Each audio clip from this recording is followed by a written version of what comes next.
Well, the standoff between the French government and the owner of ArcelorMittal continues, despite what's being described by Paris as frank and firm discussions between President Hollande and Lakshmi Mittal. Mr. Mittal refuses to sell the entire site. He wants to shut down 2 blast furnaces, which he says are uncompetitive.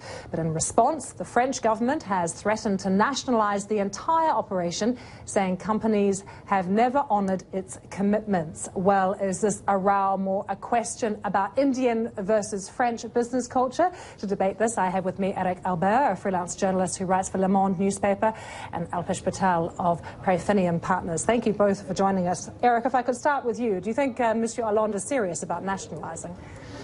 Well, it's a game of poker, of course. There's a lot of bluff. And anyway, nationalisation will be short-term, only for a part of it. And a complete blank nationalisation like in the early 1980s, like François Mitterrand is extremely, extremely unlikely. I mean, do people think, though, he's going too far and even doing that, a temporary nationalisation? Actually, even in France, there's a bit of a row about that, saying, you can't say those things and at the same time apply what are current laws. And the European unions have push liberalization, and you can't really nationalize overnight.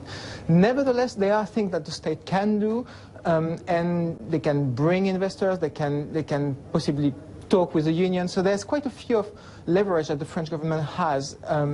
So it's not completely just words. Alpesh, in the past few hours or so, we've heard there may indeed be a buyer, but we're getting that news from the French government. What do you make of that? How very convenient.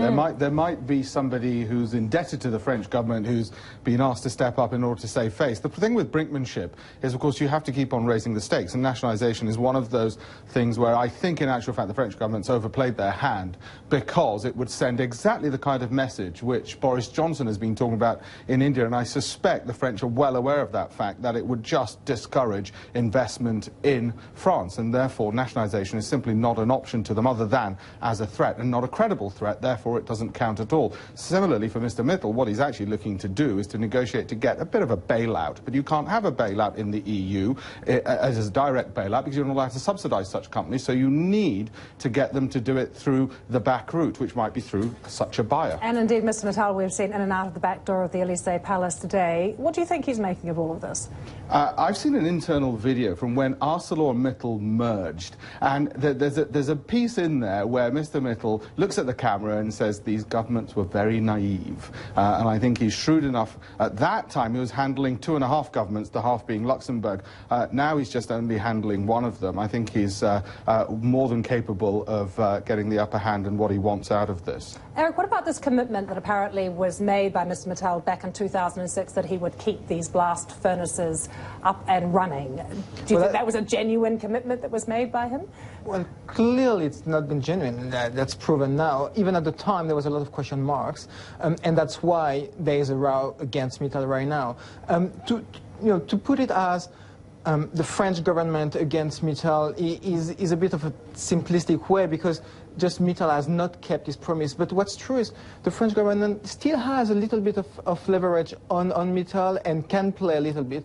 But you're right, I think they have overplayed their state in saying we will bring nationalisation. But Alpesh, do you think he ever would have made that commitment about keeping them open? Is that the sort of thing he would have done?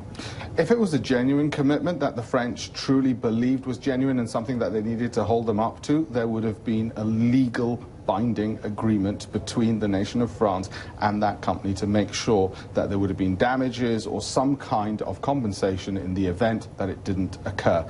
So it clearly seems it was one of those things where, of course, you make best endeavours as a business to keep things going. You can't say indefinitely we will forever do something. Eric, just quickly, how is all this playing out in France? I mean, given it's been a bad time, French unemployment figures out again, they've gone up again. Well, so the funny thing is, French still don't buy this idea that a company can do whatever they want and they can close places or sites or factories. They still believe that the state should have a say in that, and that's why it's playing well. The problem is, because the French government can't do that much and is actually fairly powerless, those words are a bit not working, and therefore it's falling a bit nowhere. Well, gentlemen, it's an interesting debate. Thank you both very much for joining us.